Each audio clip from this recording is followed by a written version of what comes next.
Hello बच्चों, स्वागत है आपका एक बार फिर से। आज हम लोग सलूशन देखने वाले हैं RTS 6 का।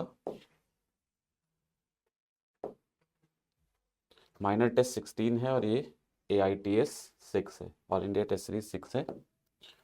और इसका सिलेबस है कंप्लीट क्लास 11th का सिलेबस, ठीक है ना। कंप्लीट क्लास 11th सिलेबस आएगा, कंप्लीट क्लास 11th सिलेबस ये सिलेबस में है। शुरू कर लेते हैं। तो पहला क्वेश्चन है, जैसे वायर इज 4 मीटर लंबा वायर है, इसका मास 0.2 kg है। वायर इज केप्ट हॉरिजॉन्टली, तो वायर को हॉरिजॉन्टली ऐसे रखा गया है। And transverse pulse is generated, एक सिरे पे इसके एक ट्रांसवर्स पल्स जनरेट कर दी गई है ना। ये वायर टॉट है, तना हुआ है वायर, टेंशन होगा मतलब इसमें।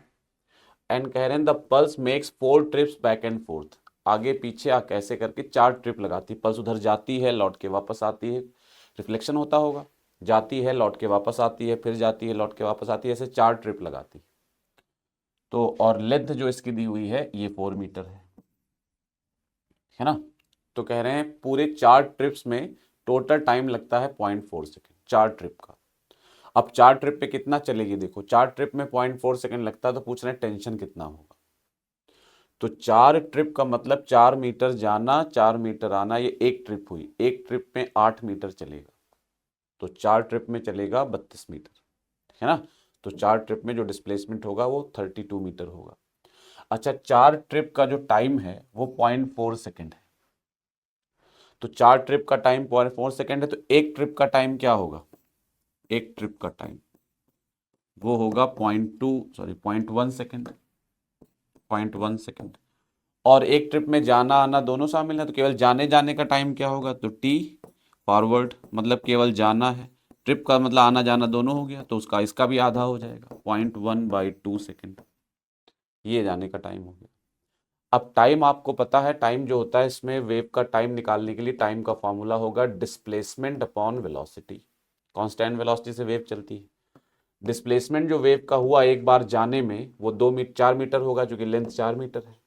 और वेलोसिटी का फॉर्मूला होता है √T/μ, ये आ जाएगा। स्क्वायर कर देंगे तो T² = 16 × μ/T आ जाएगा। और यहां से T सॉल्व करना है तो T आएगा 16 μ/T²। कैपिटल T जो लिखा है वो टेंशन है, स्मॉल t टाइम है। अच्छा, म्यू कितना होगा, मास पर यूनिट लेंथ। मास है 0.2 kg, लेंथ है 4, तो म्यू हो जाएगा 0.2/4। म्यू यहाँ क्या होता है, mass per unit length.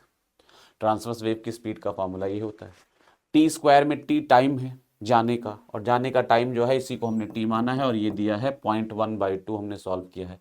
Square करेंगे तो ये 0.1 का स्क्वायर 0.01 होगा बाई 4। ये 4 से 4 कट गया, यहां से पॉइंट हटा दिए तो ऊपर एक 0 बढ़ गया, है ना।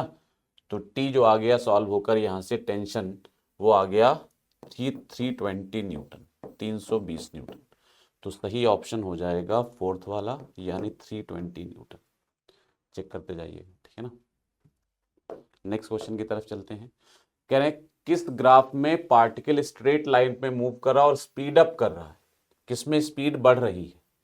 अब स्पीड बढ़ने का मतलब v इंक्रीज कर रहा है, स्पीडिंग अप मतलब v इज इंक्रीजिंग, तो v इंक्रीज करने का केस देखना है। पहले वाले केस में देखो, डिस्प्लेसमेंट टाइम ग्राफ का स्लोप वेलोसिटी देता है, और यहां स्लोप कांस्टेंट है, तो v भी कैसा होगा, कांस्टेंट, तो ये तो ऑप्शन नहीं होगा। इस वाले में वेलोसिटी टाइम ग्राफ है और वेलोसिटी इंक्रीजिंग दिख रही है, तो ये पॉसिबल है। यहां डिस्प्लेसमेंट टाइम ग्राफ कर्व बना हुआ और ये एक्स एक्सिस के पैरेलल होने की कोशिश कर रहा है, मतलब इसका स्लोप घट रहा है, और स्लोप घटना मतलब वेलोसिटी घटना, तो यहां वेलोसिटी घट रही है। अच्छा, इसमें तो एक्सेलरेशन है ही और पॉजिटिव है, तो इसमें भी वेलोसिटी बढ़ रही है, दिख ही रहा है आगे की तरफ वेलोसिटी बढ़ रही है। तो किसमें वेलोसिटी बढ़ रही है, बी एंड डी ऑप्शन। तो बी में एंड डी में तो सही ऑप्शन होगा सेकंड वाला, है ना, बी एंड डी। सॉरी, गलत लिख दिया, बी एंड ये वाला कौन सा है, सी, तो B and C option correct होगा। बी एंड सी, बी में बढ़ रही है और सी में बढ़ रही है ना, बी एंड सी। नेक्स्ट है, the escape speed of a projectile on earth surface, escape speed इतनी दी हुई है, कह रहे हैं body is projected with thrice this speed, what is the speed of the body far away from the earth, far away का मतलब infinity पर, फार अवे मतलब इन्फिनिटी पर, तो इन्फिनिटी पर स्पीड क्या होगी, देखो अर्थ के सरफेस से किसी बॉडी को स्केप स्पीड से 3 गुना स्पीड से फेंका गया, इन्फिनिटी पर जब ये पहुंचेगी तो पूछ रहे हैं वहां इसकी स्पीड क्या हो।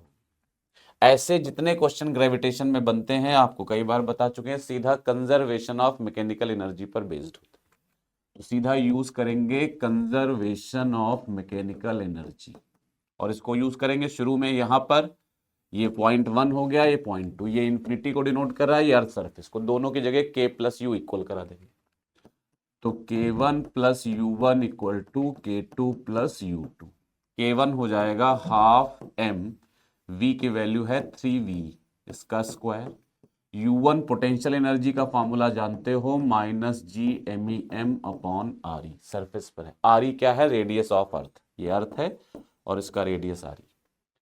इन्फिनिटी पर पहुंचेंगे तो kinetic energy half M V square, speed v मान लेते हैं, और पोटेंशियल एनर्जी मालूम है 0 होती है।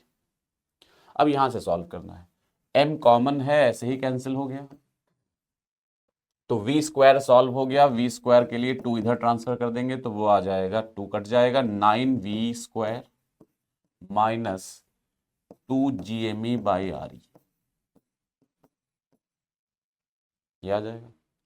अच्छा ये जो 9v स्क्वायर आया है, ये 2gme बाई आर ई, ये जानते हैं हम लोग, ये स्केप स्पीड का फॉर्मूला होता है, excuse me, under root 2gme by R E ये स्केप स्पीड का फॉर्मूला होता है, तो 2gme बाई आर ई है, रूट हटा दिया है तो ये v स्क्वायर बन जाएगा, यानी ये 9v square minus v square 8v square आ जाएगा, v स्क्वायर, तो v हो जाएगा v रूट 8, v आपको 11.2 दिया और रूट 8 करोगे तो ये 2 रूट 2 आ जाएगा, तो 11.2 into 2 root 2 kilometre per second, ये स्केप स्पीड का फॉर्मूला हो जाएगा, मतलब ये v की वैल्यू हो जाएगी, तो 11.2 into 2 root 2, second option correct हो जाएगा, है ना, ये 11.2 into 2 root 2 kilometre per second में आंसर आएगा। ठीक है, आगे बढ़ते हैं हम लोग। A small satellite is in elliptical orbit, satellite elliptical orbit में है और अराउंड द अर्थ ऐसे घूम रहा है, L denotes the magnitude of its angular momentum and K denotes the kinetic energy, तो पूछा ना रिलेशन कौन सा होगा, आपको पता है केपलर का लॉ कहता है कि ऑर्बिट में, इलिप्टिकल ऑर्बिट में एंगुलर मोमेंटम कांस्टेंट रहता है, तो एंगुलर मोमेंटम तो सेम होगा, और L1 इक्वल टू L2 एक ही ऑप्शन में दिया है तो चेक करना ही नहीं, ये सही हो जाएगा। अगर काइनेटिक एनर्जी चेक करना होता तो आपको पता है कि पार्टिकल जितना पास होता है यहां से, यहां R मिनिमम होता है तो V मैक्सिमम होता है, और यहां R मैक्स है तो V क्या होगा, मिनिमम, तो काइनेटिक एनर्जी 2 पर ज्यादा होगी 1 पे कम होगी, तो K2 ग्रेटर देन K1, लेकिन वो चेक करना ही नहीं था, L2 इक्वल टू L1 एक ही ऑप्शन में, फोर्थ ऑप्शन करेक्ट हो जाएगा। नेक्स्ट की तरफ बढ़ते हैं। In a resonance column lab experiment to measure the velocity of sound, the first resonance is obtained at length L1 and the second resonance at a length L2, then L2 L1 का relation पूछा है। आसान है, आपको मालूम है कि जो E होता है एंड करेक्शन वो L2 माइनस 3L1 बाई 2 होता है, और एंड करेक्शन तो पॉजिटिव ही होगा। अब अगर E को पॉजिटिव होना है तो इसका मतलब L2 माइनस 3L1 भी पॉजिटिव होना चाहिए, और इससे डिराइव होकर डायरेक्ट आ जाएगा L2 ग्रेटर देन 3L, तो सही ऑप्शन होगा फर्स्ट वाला, है ना, L2 3L1 से बड़ा होगा। अगर एंड करेक्शन नहीं लेंगे तो L2 L1, L2 और 3L1 इक्वल हो जाएंगे, लेकिन चूंकि इन्होंने लैब एक्सपेरिमेंट कहा है मतलब एंड करेक्शन कंसीडर करना है, और वो कंसीडर करेंगे तो L2 will be greater then 3L1, ठीक है ना।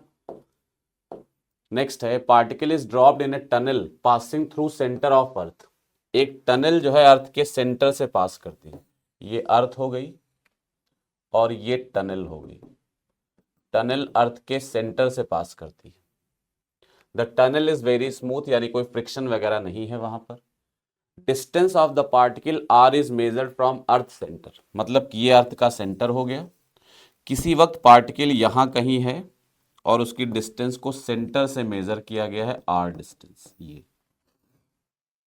तो पूछ रहे हैं एक्सेलरेशन कितना होगा पार्टिकल का। तो एक्सेलरेशन आपको मालूम है, एक्सेलरेशन जो होता है अर्थ के केस में ग्रेविटी वाला ही एक्सेलरेशन होगा। तो यानी जी की वैल्यू पूछ रहे हैं आपसे सीधा सीधा। यहां वो आपसे क्या पूछ रहे हैं, जी। याद करिए हम लोगों ने पढ़ा है सरफेस पे जी होता है GME by R E square. Surface से बाहर चले जाओ h हाइट पर तो GME by R E plus H का होल स्क्वायर ये होता है। और सरफेस के अंदर जी का फॉर्मूला आपको बताया गया है, वो होता है GME by R E cube into R. अगर भूल गए हो तो इलेक्ट्रोस्टैटिक्स से कंपेयर कर लो। इलेक्ट्रोस्टैटिक्स में अगर पूरे वॉल्यूम पर चार्ज होता है किसी स्फेयर के, तो सेंटर से r डिस्टेंस पर यहां पर इलेक्ट्रिक फील्ड का फॉर्मूला बताया गया था 1/4πε0 QR अपॉन r क्यूब। और अब यहीं पर g लिखना होता तो 1/4πε0 कैपिटल G से रिप्लेस हो जाता है, Q की जगह मास आ जाएगा, R की जगह R रहेगा और कैपिटल R की जगह कैपिटल R रेडियस रहेगी। ये फॉर्मूला होता है। तो GME r/r क्यूब। और यहां से डायरेक्ट पता चल रहा है कि जी जो एक्सेलरेशन है, और जी एक्सेलरेशन ही तो होता है, एक्सेलरेशन ड्यू टू ग्रेविटी यही तो होगा। तो जी प्रोपोर्शनल टू आर है। तो सही ऑप्शन होगा थर्ड वाला। तो थर्ड ऑप्शन सही आंसर हो जाएगा। तो third will be the right answer, है ना। नेक्स्ट बढ़ते हैं आगे। A planet is moving around sun sweeps area A1 in 2 days, A2 in 3 days and A3 in 6 days. Then the relation between A1, A2 and A3. ये बात हमें पता है कि जो एरिया कवर्ड, जो स्केपलर का सेकेंड लॉ है, वो क्या कहता है, जिसको लॉ ऑफ एरिया कहते हैं, वो क्या कहता है कि प्लैनेट की एरियल वेलोसिटी कांस्टेंट होती है। एरियल वेलोसिटी कांस्टेंट होने का मतलब है एरिया dA/dt कांस्टेंट होता है।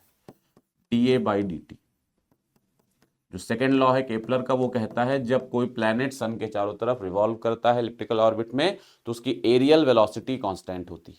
और एरियल वेलोसिटी का मतलब है A/T, dA/dt या A/T कांस्टेंट होता है। अब रख लो यहां पर। तो पहला एरिया A1 दिया है और उसको कवर करने में टाइम लगा 2 days, तो A1/2 A/T हो गया, area covered per unit time. Constant होता तो सबके लिए सेम होगा। दूसरा एरिया A2 दिया है और वो 3 दिन में कवर होता है, तो इक्वल टू A2/T यानी A2/3।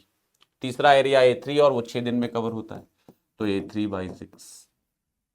मल्टीप्लाई कर देंगे 6 से, तो ये 3A1 equal to 2A2 equal to A3। तो 3A1 equal to 2A2 equal to A3 यानी फर्स्ट ऑप्शन करेक्ट हो जाए, ठीक है ना। तो इसको देख लीजिए।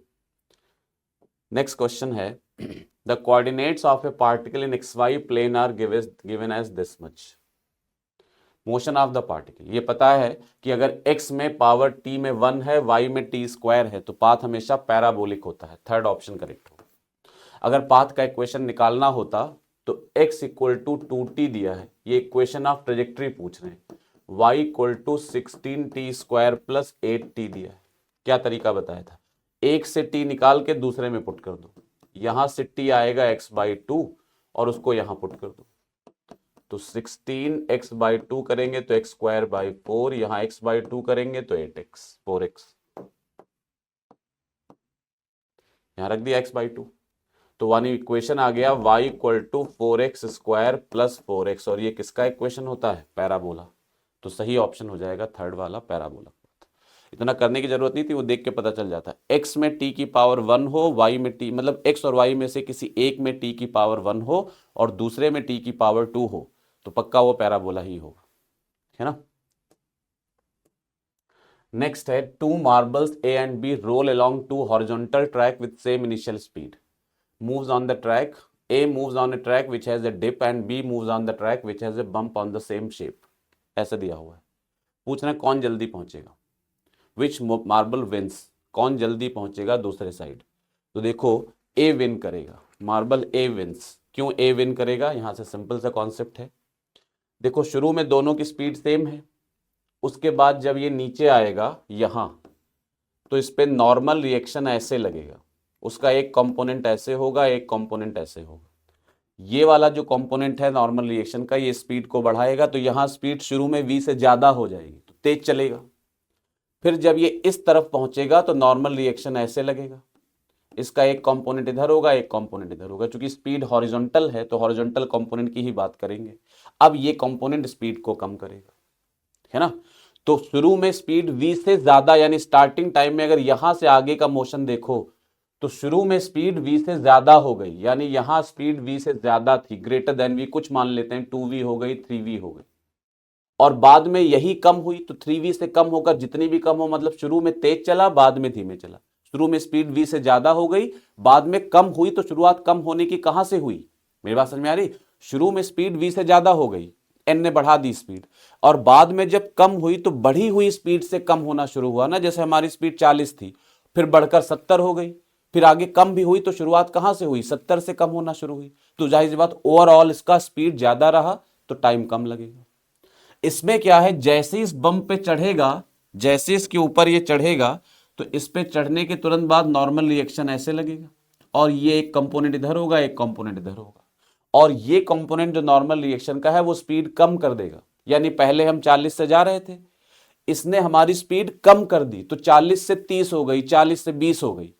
फिर आगे चलकर जब इधर पहुंचे तो स्पीड बढ़ाना शुरू किया, बढ़ाना शुरू किया, और बढ़ी भी तो 20 से बढ़ना शुरू हुई ना। इसमें क्या हुआ, 40 स्पीड थी, 40 से शुरुआत में 60 हो गई, फिर 60 से घटना शुरू हुई। एक ऐसे एग्जाम्पल बता रहे हैं, कोई ऐसा फिक्स वैल्यू नहीं 40 60, बस ऐसे ही बता रहे हैं। और इसमें क्या है, स्पीड 40 थी और 40 से घटकर हमारी यहां 20 हो गई, और फिर 20 से बढ़ना शुरू हुई। तो तुम सोचो ओवरऑल इसने जो मूव किया वो 20 से लेकर और 20 से बढ़कर जहां तक स्पीड बढ़ी हो उसके बीच में मूव किया, और इसने जो है वो 60 से लेकर और जहां तक घटी हो वहां तक मूव किया। तो तुम सोचो ये ज्यादा स्पीड से एंटर कर रहा है इसके अंदर, ये कम स्पीड से एंटर कर रहा है, तो जाहिर सी बात ए में टाइम कम लगेगा। तो सही आंसर होगा इसका ए विंस। तो second option correct answer, match करते जाइए, ए विंस, है ना। आगे बढ़ते हैं। A triangular plate has two cavities, one square and one rectangular, as shown in the figure. The plate is heated. आपको बताया था अगर आइसोट्रॉपिक मटेरियल है तो हीट करने पर चाहे वो कैविटी हो चाहे वो कोई भी लेंथ हो, अगर बढ़ेंगी तो सब बढ़ेंगी और घटेंगी तो सब घटेंगी। ऐसा कभी नहीं होगा कुछ बढ़े और कुछ घटे। तो चूंकि नहीं लिखा मटेरियल कौन सा है तो आइसोट्रॉपिक मान के आंसर करेंगे, तो सब बढ़ेंगे जितनी लेंथ है। तो सही आंसर होगा A B X and L all increase. तो फोर्थ ऑप्शन करेक्ट आंसर होगा, है ना। मैच करते जाइएगा प्रॉपर्ली। नेक्स्ट है the moment of inertia of a uniform flat disc about its own axis I. पूरी डिस्क है और इस पूरी डिस्क का अपने ही एक्सिस के about moment of inertia I है, अपने ही एक्सिस के अबाउट आई है। अब कह रहे हैं as shown in the figure a section ABCD of the disc, एक ये इस तरह का एक सेक्टर इसमें से हटा दिया गया है, इस cut out, cut off and separated, इसको हटा दिया गया है। तो बताओ इस सेक्टर का एंगल, हमने आपसे बताया था जब सिमेट्रिकली किसी बॉडी में से डिस्क में से सेक्टर हटाएं या रिंग में से आर्क हटाएं तो मोमेंट ऑफ इनर्शिया के पैटर्न में कोई चेंज नहीं होता, बस इसका मास कम हो जाएगा। पूरी डिस्क का मास m था, मान लो पूरी डिस्क का मास m था, तो चूंकि ये सेक्टर पूरे का 1/12 टाइम्स है कि नहीं। वे पूरा डिस्क सेंटर पे कितना एंगल बनाती है, 360 डिग्री, और ये 30 डिग्री है, तो ये एंगल जो है पूरे 360 का 1/12 टाइम्स है। तो मोमेंट मास भी कितने टाइम्स हो जाएगा, 1/12। तो पूरे का मास m है तो इस हिस्से का मास m/12 हो। मोमेंट ऑफ इनर्शिया का पैटर्न चेंज नहीं होता है तो मोमेंट ऑफ इनर्शिया भी 1/12 टाइम्स हो जाएगा। तो अगर पूरे का मोमेंट ऑफ इनर्शिया I था तो इस हिस्से का I/12 होगा, तो बचे हुए हिस्से का क्या होगा, I माइनस I/12, यानी वो हो जाएगा 11I/12। तो सही आंसर होगा सेकेंड वाला, है ना। ऐसा सब में नहीं कर सकते हैं, अनसिमेट्रिकली मास हटाया गया होता तो ये ना कर सकते थे। डिस्क में और रिंग में ही ये क्वेश्चन बनते हैं, डिस्क में सेक्टर हटाया जाए, सेक्टर यानी जैसे पिज्जा का एक पार्ट होता है वैसा, और रिंग में से आर्क हटा दिया जाए छोटा सा, तो ये फॉर्मूला, ये कॉन्सेप्ट अप्लाई कर सकते हैं। तो सही आंसर होगा सेकेंड वाला 11I/12। चेक करते जाइए, आगे बढ़ते हैं। Which of the following graph is our straight line for the equation this y² = 2x के लिए कौन से ग्राफ स्ट्रेट लाइन होंगे। स्ट्रेट लाइन आपको पता है, दो चीजें जब डायरेक्टली प्रोपोर्शनल होंगी तो स्ट्रेट लाइन ग्राफ आएगा। तो यहां Y square is directly proportional to X, ये कह सकते हैं, या रूट ले लो तो Y is directly proportional to root X, ये कह सकते हैं, है ना। या होल स्क्वायर कर दो तो y की power 4 is proportional to X square, ये कह सकते हैं। इनका ग्राफ जो डायरेक्टली प्रोपोर्शनल होंगे उनका ग्राफ स्ट्रेट लाइन आएगा। तो वाई स्क्वायर और एक्स में ग्राफ स्ट्रेट लाइन होगा, वाई और रूट एक्स में ग्राफ स्ट्रेट लाइन होगा, वाई की पावर 4 और एक्स स्क्वायर में ग्राफ स्ट्रेट लाइन होगा। यहां देखो वाई और एक्स स्क्वायर ये तो नहीं होगा, एक्स स्क्वायर के साथ क्या होना चाहिए, वाई की पावर 4, तो स्ट्रेट लाइन होगा। यहां एक तरफ तो एक्स स्क्वायर है एक तरफ वाई है, तो ये नहीं होगा। वाई स्क्वायर और एक्स ये होगा तो ये सही है, वाई और रूट एक्स ये भी होगा और ये सही है। रूट वाई और एक्स हो ही नहीं सकता, एक्स के साथ हमें क्या चाहिए स्ट्रेट लाइन के लिए, वाई स्क्वायर, और यहां एक्स के साथ क्या दिया है रूट वाई, तो ये नहीं होगा। तो सही ऑप्शन होगा B and C, second answer correct हो जाएगा। तो सही आंसर होगा सेकेंड, है ना। नेक्स्ट क्वेश्चन है, टू बॉडीज, ये 2 kg 3 kg की दो बॉडीज हैं, एक मेटल वायर से कनेक्टेड हैं। इस वायर का क्रॉस सेक्शनल एरिया, यानी ये जो वायर यूज हो रहा है इसका क्रॉस सेक्शनल एरिया वो ए है और वो 0.04 दिया है मिलीमीटर स्क्वायर। ब्रेकिंग स्ट्रेस का मतलब होता है मैक्सिमम कितना स्ट्रेस ये बियर कर सकता है, और स्ट्रेस होता है tension upon area. Maximum stress है तो टेंशन भी मैक्सिमम होगा, इससे ज्यादा स्ट्रेस आएगा तो ये वायर टूट जाएगा। और ये 2.5 गीगा पास्कल यानी 2.5 इंटू 10⁹ पास्कल दिया है। पास्कल यानी एसआई सिस्टम की यूनिट है, ये दिया हुआ है। तो पूछ रहे हैं maximum force that can be applied to 3 kg block, F की मैक्सिमम वैल्यू पूछ रहे हैं। तो इसमें कुछ खास बात नहीं है, यहां का टेंशन दिया है, यहां टेंशन टी मान लेते हैं, यहां पर टी। तो टी जो होगा, टी की वैल्यू क्या होगी, टी होगा यहां से, टी निकालो, टी बताया था आगे वाला फोर्स इंटू पीछे वाला मास। आगे वाला फोर्स एफ है, पीछे वाला मास 2 है, प्लस पीछे वाला फोर्स इंटू आगे वाला मास वो 0 है, अपॉन टोटल मास वो 5। तो टी आ गया 2F/5। हमें टी मैक्स चाहिए, क्योंकि एफ मैक्स चाहिए तो टी भी मैक्स ले लिया, तो 2F max/5 वैल्यू रख दो। टी मैक्स होगा 2.5 इंटू 10⁹ इंटू ए, तो यहां लिख लेते हैं। इसमें टी मैक्स हमारा आया 2F max/5, ये टी मैक्स आया। और टी मैक्स की वैल्यू इधर से क्या है देखो, यहां से टी मैक्स की जगह क्या लिख सकते हैं, 2.5 इंटू 10⁹ इंटू ए, ये लिख देते हैं। तो टी मैक्स की वैल्यू हो गई 2.5 इंटू 10⁹ इंटू ए, ये 2F max/5 आ गया। एफ मैक्स निकालना है, ए की वैल्यू रख लो, ए की वैल्यू है, ए की वैल्यू पुट कर लेते हैं। ए आपको दिया हुआ है 0.04 मिलीमीटर स्क्वायर, है ना। ए 0.04 मिलीमीटर स्क्वायर दिया, ए की वैल्यू पुट कर देते हैं। तो ये दिया है 0.04 मिलीमीटर स्क्वायर को मीटर स्क्वायर में कन्वर्ट करेंगे तो 10⁻⁻6 कर देंगे। अब ये आया 2F max/5। अब यहां से जो कैंसिल हो रहा है वो कैंसिल करो, बाकी सिंप्लीफाई कर लो, है ना। तो F मैक्स आ जाएगा, ये 2.5 को इसको लिख लेते हैं 25 इंटू 10⁸8। 8 है और 8 में से 6 जाएगा, 2 बचेगा। इसको 25 कर दिया तो पावर 8 हो गई, 8 - 6 2 आया, इंटू 0.04, और ये आएगा 5 से 2 कटेगा तो ये भी 0.4 आ जाएगा, 0.04 0.4, तो 0.4 F मैक्स आया। अब F मैक्स निकालना है तो ये आएगा 25 इंटू 10⁻2 इंटू 0.04 अपॉन 0.4। ये इससे कटेगा, यहाँ 40 हो जाएगा, ये 4 से कटा 10 आया, 10 से 1 ये कटा, आंसर आएगा 250 न्यूटन। तो सही आंसर होगा मैक्सिमम फोर्स जो अप्लाई कर सकते हैं वो होगा 250 न्यूटन। तो करेक्ट आंसर होना चाहिए 250 न्यूटन, यानी फोर्थ ऑप्शन सही आंसर होगा। आगे बढ़ते हैं। वाटर टैंक स्टैंड, ये बड़ा कॉमन सा क्वेश्चन है, पिछले टेस्टों में भी दे चुके हैं, इसका सीधा आंसर लिखते हैं 1 मीटर। कैसे आएगा? मैक्सिमम रेंज के लिए जो हाइट होनी चाहिए जमीन से, वो मतलब जो होल होना चाहिए वो जमीन से टोटल हाइट के आधी हाइट पर होना चाहिए। जमीन से टोटल हाइट 4 मीटर दी, उसका आधा हुआ 2 मीटर, यानी होल जमीन से 2 मीटर ऊंचाई पर होना चाहिए। लेकिन 2 मीटर ऊंचाई पर कंटेनर ही नहीं, या ऊपर से 2 मीटर गहराई पर होना चाहिए, 2 मीटर गहराई पे कंटेनर ही नहीं। तो इसका मतलब जहां तक कंटेनर है वहीं पे मैक्सिमम होल बनाया जा सकता है। तो आंसर हो जाएगा 1 मीटर। ये पिछले टेस्ट में दे चुके हैं, सॉल्व भी करा चुके हैं, ठीक है ना। तो करेक्ट आंसर होगा 1 metre. The ratio Cp by Cv for a gas mixture consisting of this oxygen is.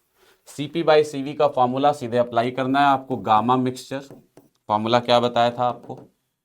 ये फॉर्मूला कई बार यूज हुआ है, μ1 plus μ2 upon gamma mixture -1 equal to μ1 upon gamma 1 -1 plus μ2 upon gamma 2 -1। μ1 पहली गैस के मोल है, पहली gas helium है, 8 ग्राम है, तो मोल हो जाएंगे 8/4 यानी 2। दूसरी गैस ऑक्सीजन है, 16 ग्राम है, मोल हो जाएंगे 16/32। गामा मिक्सचर हमें निकालना है। पहली गैस के मोल 8/4 डिवाइड बाय गामा कितना होता है 5/3, मोनोटॉमिक गैस है। दूसरी गैस ऑक्सीजन है, इसका μ2 है 16/32 और डाइटॉमिक गैस है, गामा होता है 7/5 -1। वैल्यू रख दी बस, जो जैसी गैस है उसकी वैल्यू। ये 1/4 प्लस ये 2 प्लस 1/2, तो ये ऊपर आएगा 5/2 गामा मिक्सचर -1 और इधर आएगा ये 2 और नीचे 5/3 -1 जाएगा, तो 2/3, 3 ऊपर चला जाएगा, ये 3 आ जाएगा और ये आएगा 1/2 और नीचे आएगा 2, 7/5 -1 तो 2/5, तो ये 1/2 2/5 तो ये 5/4 आ जाएगा। तो सॉल्व कर लोगे यहां से, तो 5/2 गामा मिक्सचर -1 इक्वल टू 3 + 4 5/4 करेंगे तो 17/4 आएगा। 2 से 2 कैंसिल होगा, तो गामा मिक्सचर -1 आ जाएगा 10/17। तो गामा मिक्सचर आ जाएगा 1 + 10/17 यानी 27/17। तो सही आंसर होगा थर्ड वाला 27/17, है ना। ये सीधा फॉर्मूला है। Rank in order from highest to lowest the liquid heights HA to HD। Liquids की हाइट को हाईएस्ट से लोवेस्ट, इसमें जो ट्यूब है इसमें एक्चुअली है क्या, ये एक पाइप है, ये जो दिख रहा है आपको ये वाला, ये एक पाइप है इस तरह से, ये जो रेड कलर का दिख रहा है ये एक पाइप है। पाइप में बीच बीच में ट्यूब लगे हुए हैं, ऐसे कर ये ट्यूब लगे हुए हैं। इस पाइप में से एयर फ्लो कर रही है, बहुत तेजी से एयर को फ्लो कराया जा रहा है। तो पूछ रहे हैं बताइए इन ट्यूब्स में पानी ऊपर राइज करेगा, तो किस में कितना ज्यादा राइज करेगा, उसकी हाइट को रिलेट करना है। तो ये बर्नौलीज थ्योरम का क्वेश्चन है बेसिकली। अब बर्नौलीज थ्योरम में प्रिंसिपल ऑफ कॉन्टिन्यूटी से आप जानते हो कि हॉरिजॉन्टल फ्लो में V प्रोपोर्शनल टू 1/A होता है। जब लिक्विड या कोई फ्लूइड, कोई एयर गैस हॉरिजॉन्टली फ्लो कर रही होती है तो उसकी जो स्पीड होती है वो एरिया के इनवर्सली प्रोपोर्शनल होती है। तो एरिया जहां सबसे कम होगा वहां स्पीड सबसे ज्यादा होगी। क्योंकि सबसे कम, यहां सबसे पतला पाइप है तो यहां स्पीड जो होगी वो मैक्सिमम होगी, तो यहां मैक्सिमम स्पीड होगी V मैक्स। और आपको पता है Bernoulli's theorem in horizontal tube में पता है कि V जितना ज्यादा होगा वहां प्रेशर उतना कम होगा। तो जब यहां V मैक्स है तो प्रेशर यहां पर क्या होगा, मिनिमम, यानी ट्यूब के अंदर इस जगह पर प्रेशर मिनिमम होगा। और जब ऊपर प्रेशर मिनिमम है, लिक्विड की टेंडेंसी होती है high pressure to low pressure की तरफ मूव करना। जब ऊपर प्रेशर यहां पर मिनिमम है तो इसमें जो ये लिक्विड है अपने आप ऑटोमेटिकली मूव करके ऊपर जाएगा। और चूंकि यहां प्रेशर मिनिमम है तो बहुत ज्यादा लिक्विड ऊपर जाना चाहेगा, तो इसमें सबसे ज्यादा हाइट तक लिक्विड ऊपर राइज कर जाएगा। तो HB will be the greatest, सबसे ज्यादा हाइट B में होगी। अब सबसे ज्यादा B में किस में लिखा हुआ है, फोर्थ ऑप्शन में, तो चेक करना ही नहीं है और ऑप्शन चेक करने की जरूरत ही नहीं है, सीधा टिक करेंगे फोर्थ ऑप्शन। सबसे ज्यादा हाइट बी में है और बी ऑप्शन जो है वो केवल फोर्थ वाले में दिया है, HB सबसे बड़ा। है ना। बराबर एचबी के कोई और हो ही नहीं सकता क्योंकि इतना पतला पाइप और कहीं है ही नहीं, है ना।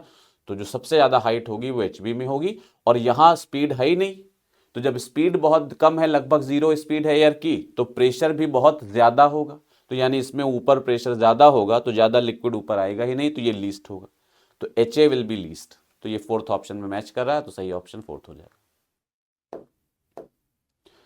इन case of an ideal spring we take the reference point, ये कह रहे हैं एक आइडियल स्प्रिंग है और उसमें हम लोग जो रेफरेंस लेते थे वो नेचुरल लेंथ पे लेते थे, तो ये मान लो नेचुरल लेंथ वाली पोजीशन है।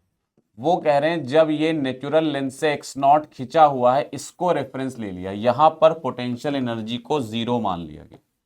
इस कंडीशन में पोटेंशियल एनर्जी को जीरो ले लिया गया जब एक्स नॉट इलॉन्गेशन है। अब कह रहे हैं इसको फर्दर इलॉन्गेट किया गया यहां तक, और इसका इलॉन्गेशन यहां से बढ़कर एक्स हो गया, तो कह रहे हैं यहां पोटेंशियल एनर्जी बता दो।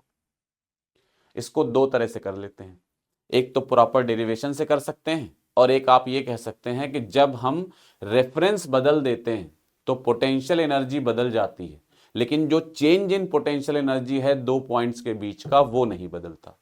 The change in potential energy remains the same. तो इस कॉन्सेप्ट से अगर हम चलें तो बिना इंटीग्रेशन के, बिना किसी मेहनत के क्वेश्चन सॉल्व हो जाएगा। रेफरेंस बदल देने पर potential energy changes, but the change in potential energy वो रेफरेंस पे डिपेंड नहीं करता। तो उस कॉन्सेप्ट से चलें तो ये तो नया रेफरेंस हो गया, न्यू रेफरेंस। इंटीग्रेट करके डिराइव करके भी निकाल सकते हो, जो डेरिवेशन होता है उससे भी सॉल्व हो जाएगा, लेकिन ये आसान तरीका है। ये नया रेफरेंस हो गया। पुराना रेफरेंस क्या होता था, पुराने रेफरेंस में हम लोग स्प्रिंग की पोटेंशियल एनर्जी को नेचुरल लेंथ में जीरो मानते थे, यहां पोटेंशियल एनर्जी जीरो है। ये एक्स नॉट एलोंगेशन वाली लेंथ हो गई, यहां u1 है, और ये एक्स एलोंगेशन वाली लेंथ हो गई यहां u2, है ना। अच्छा u1 कितना होगा, तो u1 की वैल्यू होगी, चूंकि नेचुरल लेंथ में हमने जीरो माना है, तो यहां होगा half K x naught square, और यहां होगा हाफ के एक्स स्क्वायर। और हमें मालूम है रेफरेंस कहीं भी लो पोटेंशियल एनर्जी बदल जाती है, लेकिन change in potential energy same रहती है, तो डेल्टा यू सेम रहेगा। तो delta U new equal to delta U old, change in potential energy same रहेगा। कहां से कहां तक, इस पोजीशन से इस पोजीशन के बीच में।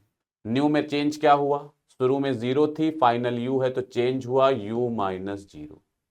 और ओल्ड में क्या चेंज हुआ, शुरू में हाफ के, यहां से यहां तक का चेंज ले रहे हैं, है ना, तो half K X square final है और half K x naught square initial. You solve हो गया, यू आ गया half K X square minus X naught square. ऐसे भी कर सकते हो, और दूसरा तरीका जो इंटीग्रेशन वाला तरीका जिससे पोटेंशियल एनर्जी डिराइव करके हमने आपको क्लास में दिखाया होगा, उस तरीके से भी इसको सॉल्व कर सकते हो। तो आंसर हो जाएगा half K X square minus X naught square. तो प्रॉपर आंसर होगा सेकेंड वाला, तो सेकेंड ऑप्शन सही आंसर होगा, है ना, सेकेंड ऑप्शन मैच करेगा। Rank in order from largest to smallest the magnitudes of force, ये जो हाइड्रोलिक लिफ्ट का कॉन्सेप्ट होता है उस पर है। F1 by A1 equal to F2 by A2। इसमें देखो यहाँ फोर्स FA लगाया गया है, एरिया A मान लेते हैं, उधर फोर्स 600G लगाया गया है, एरिया A डैश मान लेते हैं इस केस में। उस केस में FB है, अच्छा एरिया सेम दिया है तो उधर भी ये वाला एरिया A होगा, तो FB बाई A। उधर फोर्स 1000 kg है, मास है इतना, तो फोर्स हो जाएगा इतना, और एरिया A डैश। डिवाइड कर दो दोनों, डिवाइड करेंगे तो ये A से A कैंसिल, A डैश से A डैश कैंसिल, दो जीरो से दो जीरो कैंसिल, तो और G से G कैंसिल।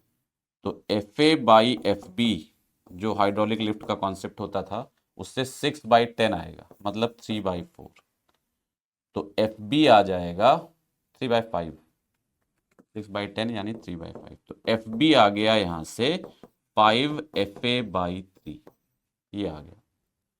अच्छा FC के केस में मास वही है जो FA के केस में है। FA में जो मास 600 kg था वही इसमें बस दो जगह रखा है, तो दो जगह रखो चाहे तीन जगह रखो उससे फर्क नहीं पड़ेगा। तो यहां से पता चल रहा है कि इसमें चूंकि इधर का एरिया तो सब में A है, इधर का एरिया तो ये वाला A है, इसमें भी ये A है, इसमें भी ये A है, ये ए डैश है, ये ए डैश है और ये ए डैश है। तो जब इधर वाला एरिया सेम है, इधर वाला मास भी सेम है, एरिया भी सेम है, तो फोर्स बराबर चाहिए, तो एफ सी और एफ ए बराबर हो जाएंगे। तो यहां से एक हिंट मिल गई, एफ सी और एफ ए बराबर होंगे और एफ बी इससे बड़ा है, तो एफ बी बड़ा है, एफ ए एफ सी बराबर है। ये थर्ड ऑप्शन करेक्ट हो जाएगा। एफ बी बड़ा होगा ना, 5/3 एफ ए लिखा हुआ है, 5/3 एफ ए मतलब F B is greater than F B, F A के 5/3 गुना है, मतलब लगभग 2 गुना है, तो एफ बी बड़ा है, तो F B greater than F A equal to F C, third option correct हो जाएगा, है ना। Refer the following arrangements consisting of two vectors of same magnitude. Arrange them in ascending order of magnitudes. Magnitudes के ascending order में लिखिए। आपको मालूम है रिजल्टेंट का फॉर्मूला होता है, दो वेक्टर सेम मैग्नीट्यूड के हैं, रिजल्टेंट का फॉर्मूला जब सेम मैग्नीट्यूड के वेक्टर होते हैं तो ये होता है 2a cos थीटा बाई 2। ये फॉर्मूला जानते हो। अच्छा, कॉस की वैल्यू में हम जानते हैं जैसे जैसे थीटा बढ़ेगा वैसे वैसे कॉस थीटा घटता है, और कॉस थीटा घटेगा तो रिजल्टेंट भी घटेगा। तो जिसका थीटा सबसे बड़ा होगा उसका आर सबसे कम होगा। हमें असेंडिंग ऑर्डर में लिखना है, असेंडिंग का मतलब बढ़ते क्रम में, तो जिसमें थीटा सबसे कम होगा, सॉरी थीटा सबसे, जैसे जैसे थीटा बढ़ता है वैसे वैसे कॉस थीटा घटता है। ये पता है ना, ग्राफ से भी देखो, कॉस थीटा ग्राफ 0 से 90 डिग्री के बीच में बात कर रहे हैं, तो 0 से 90 डिग्री के बीच में ग्राफ ऐसे जाता है। तो बताओ यहां थीटा 0 डिग्री है और यहां थीटा 90 डिग्री है। जैसे जैसे थीटा बढ़ रहा है देखो ग्राफ की हाइट कम हो रही है, मतलब कॉस थीटा क्या हो रहा है, कम होता जा रहा है। तो जैसे जैसे थीटा बढ़ेगा कॉस थीटा घटता जाता है। बात समझ में आती है। तो अब हमको इंक्रीजिंग ऑर्डर में लिखना है, यानी सबसे पहले वो लिखना जिसका थीटा जिसका जो रिजल्टेंट है वो सबसे कम होगा। सबसे कम रिजल्टेंट उसका होगा जिसका थीटा सबसे ज्यादा होगा। इसमें देखो थीटा सबसे ज्यादा है, इसमें थीटा सबसे ज्यादा है, तो इसका आर सबसे कम होगा, तो सबसे पहले ए आएगा। इससे थोड़ा कम थीटा इसमें है तो इसके बाद बी आएगा। उससे थोड़ा कम थीटा इसमें है तो इसके बाद सी आएगा, और सबसे कम थीटा इसमें है तो इसके बाद डी आएगा। तो सही आंसर होगा A B C and D, यानी फर्स्ट ऑप्शन करेक्ट हो जाएगा, है ना। चेक करते जाइए, फर्स्ट ऑप्शन करेक्ट हो जाएगा। An object is moving with a uniform acceleration which is parallel to its instantaneous direction of motion. एक पार्टिकल यूनिफॉर्म एक्सेलरेशन से मूव कर रहा है जो इसकी वेलोसिटी के पैरेलल है। एक्सेलरेशन कांस्टेंट भी है, वेलोसिटी के साथ पैरेलल भी है। ऐसा जब कभी होता है तो मोशन स्ट्रेट लाइन होता है, ये पता है हमें। मतलब स्ट्रेट लाइन मोशन में एक्सेलरेशन कांस्टेंट होना जरूरी नहीं है, एक्सेलरेशन वेलोसिटी के साथ कोलिनियर है, इसलिए मोशन स्ट्रेट लाइन है। और चूंकि कांस्टेंट भी है इसलिए स्ट्रेट लाइन मोशन तो है ही, और हम इक्वेशन ऑफ मोशन भी अप्लाई कर सकते हैं। तो इक्वेशन ऑफ मोशन लगाएंगे, किसका ग्राफ बनाना है, एस और वी में। तो एस और वी के लिए इक्वेशन होगी V square equal to U square plus 2s। सारे ऑप्शंस में देखो एस को एक्स एक्सिस पे लिया गया है और वी को वाई एक्सिस पे। तो वी की जगह, सॉरी वी को एक्स पे लिया गया, एस को वाई पे लिया गया, तो वी की जगह एक्स लिख देंगे। यू तो कांस्टेंट है, इसको सी मान लेते हैं। ए भी कांस्टेंट, 2a को हम लोग के मान लेते हैं, और s को y पे लिया गया, इसकी जगह y लिख देते हैं। ये इक्वेशन आ जाए। ये इक्वेशन जो है ये बताता है कि इसमें x का स्क्वायर है, y की पावर 1 है, यानी ये पता चल गया ये पैराबोला बनेगा। और इस पैराबोला में जिसकी पावर 1 होती है उधर इसका मुंह खुलता है, y की पावर 1 है यानी मुंह y में खुलेगा, प्लस y में। ये पैराबोला नहीं है इसलिए गलत है। पैराबोला बने और मुंह y में खुले, ऐसा केवल थर्ड ऑप्शन में है, तो थर्ड ऑप्शन सही आंसर हो जाएगा, है ना। तो third option is the right answer. The PV diagram of a certain process is as shown in the figure. The process is represented as, एक प्रोसेस का पीवी डायग्राम ये दिया। यहाँ कार्नोट साइकिल से कोई मतलब नहीं, कॉन्सेप्ट आपको आता है, कोई भी साइकिल हो हमसे क्या मतलब, है ना। तो पीवी डायग्राम ये बना हुआ है और आपसे कह रहे हैं इसका पीटी डायग्राम बनाना, टीवी डायग्राम। सब में 2 में टीवी बना है और 2 में पीटी डायग्राम बना है। चेक कर लेते हैं एक एक करके। ये ए से बी प्रोसेस आइसोथर्मल है, आइसोथर्मल, आइसोथर्मल है तो टेम्परेचर कांस्टेंट होगा और प्रेशर प्रोपोर्शनल टू 1/v होगा। यही आइसोथर्मल प्रोसेस की इक्वेशन ऑफ स्टेट होती है। वॉल्यूम बढ़ता जा रहा है तो प्रेशर कम होता जाएगा। अब ग्राफ चेक करते जाते हैं, पहले ये चेक कर लेते हैं टीवी डायग्राम। टेम्परेचर कांस्टेंट है और वॉल्यूम बढ़ रहा है, उसमें भी देखो यहां भी बढ़ रहा है, तो पहला ग्राफ तो सही बना है। दूसरा एडियाबैटिक प्रोसेस है और एडियाबैटिक प्रोसेस में भी वॉल्यूम बढ़ रहा है। इसमें दूसरा जो प्रोसेस है वो बीसी वाला ग्राफ वॉल्यूम एक्सिस के परपेंडिकुलर दिखा रहे हैं, जब तो वहां दूसरा एडियाबैटिक था और यहां ये आइसोकोरिक है, वॉल्यूम एक्सिस के परपेंडिकुलर है। जिस एक्सिस के परपेंडिकुलर बना होता है ग्राफ वो चीज कांस्टेंट होती है। तो ये ग्राफ वॉल्यूम एक्सिस के परपेंडिकुलर बना है, यानी यहां वॉल्यूम कांस्टेंट होगा, जबकि वॉल्यूम कांस्टेंट नहीं, मेन ग्राफ में एडियाबैटिक प्रोसेस है और आप जानते हो एडियाबैटिक प्रोसेस में कुछ भी कांस्टेंट नहीं होता। और यहां तो वॉल्यूम बढ़ रहा है, ग्राफ आगे की तरफ जा रहा है, तो गलत है, यानी ये सेकंड वाला गलत हो गया, इसलिए पहला तो नहीं हो सकता। दूसरे में ए से बी आइसोथर्मल प्रोसेस है, ठीक है, वॉल्यूम बढ़ रहा है वहां भी और यहां भी दिखा रहे हैं वॉल्यूम बढ़ रहा है, तो ये तो सही है। बी से सी वाले प्रोसेस में एडियाबैटिक प्रोसेस है और वॉल्यूम उसमें भी बढ़ रहा है और यहां भी बढ़ रहा है। एडियाबैटिक में सारे कर्व, सारे ग्राफ वीटी पीटी सब कर्व बनते हैं ऐसे, वॉल्यूम बढ़ रहा है तो इसमें भी देखो कर्व बना है और वॉल्यूम बढ़ भी रहा है, तो ये भी सही है। तो पहला भी सही है, दूसरा भी सही है। तीसरे वाले में फिर आइसोथर्मल प्रोसेस है और वॉल्यूम कम हो रहा है सी से डी में। यहां भी देखो सी से डी वाला ग्राफ टेम्परेचर एक्सिस के परपेंडिकुलर है तो आइसोथर्मल हो गया, और पीछे जा रहा है तो वॉल्यूम कम भी हो रहा है, तो सी भी सही हो गया, है ना। और डी से ए फिर एडियाबैटिक प्रोसेस है और इसमें वॉल्यूम फिर दोबारा कम हो रहा है, तो यहां पर भी देखो सी जो डी से ए है ये एडियाबैटिक प्रोसेस और ग्राफ पीछे जा रहा है तो वॉल्यूम कम होगा, तो ये भी सही। चारों सही हो रहे हैं तो थर्ड ऑप्शन सही ऑप्शन हो जाएगा, है ना। अब अगर ये ऐसा क्वेश्चन होता कि A and B are correct, B and C are correct, B and D are correct, ऐसा होता तो हमें सारे चेक करने पड़ते। अब जब एक ही ऑप्शन करेक्ट है, थर्ड मिल गया, तो आगे चेक करने की जरूरत नहीं है। घर पे जरूर करिएगा, पीटी डायग्राम चेक करिएगा सही बने हैं कि गलत, और गलत बने ही होंगे तभी आंसर नहीं है, और सही क्या बनेगा बनाइएगा, ठीक है ना। चलिए आगे बढ़ते हैं। 3 different materials of identical masses are placed in turn in a special oven। 3 different materials हैं, मास सबका सेम है, आइडेंटिकल मास है, एक भट्टी में रखे गए हैं। Where a material absorbs energy at a constant rate. इन मटेरियल्स को कांस्टेंट रेट पे एनर्जी दी जा रही, rate of giving, rate of transfer of energy वो एच, वो कांस्टेंट है। ये ग्राफ समझ में आ रहा है कौन सा बना है, टेम्परेचर टाइम ग्राफ बना है, कैलोरीमेट्री चैप्टर के अंदर आता है। Rate of transfer of heat constant है। तो आगे की बात करने से पहले एक बार बता दें, जब ग्राफ में टेम्परेचर बढ़ता है, ग्राफ ऐसी लाइनें बनी होती हैं, जैसे ये बनी हुई है 3 लाइनें, ऐसी लाइनें होती हैं, इनमें टेम्परेचर बढ़ रहा है। जब हॉरिजॉन्टल लाइन होती है तो टेम्परेचर कांस्टेंट होता है, फेज चेंज हो रहा होता है, तो ये हॉरिजॉन्टल लाइन में फेज चेंज हो रहा है।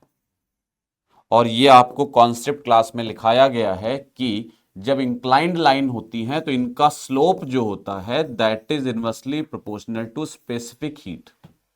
यहां स्पेसिफिक हीट को सी से लिखा गया है ना, तो सी लिख लो, तो इनवर्सली प्रोपोर्शनल टू सी, तो जिसका स्लोप सबसे कम होगा उसका सी सबसे ज्यादा होगा। अब इसमें तीनों में देखो सबसे कम स्लोप किसका है, ये 2 है, ये 3 है और ये 1 है, सबसे कम स्लोप 3 का है। 3 का स्लोप सबसे कम है तो 3 का सी सबसे ज्यादा होगा, तो C3 जो होगा वो ग्रेटेस्ट होगा, और इसमें C3 ग्रेटेस्ट एक ही में दिया है, तो थर्ड ऑप्शन करेक्ट हो जाएगा, है ना, तो सही आंसर हो जाएगा थर्ड।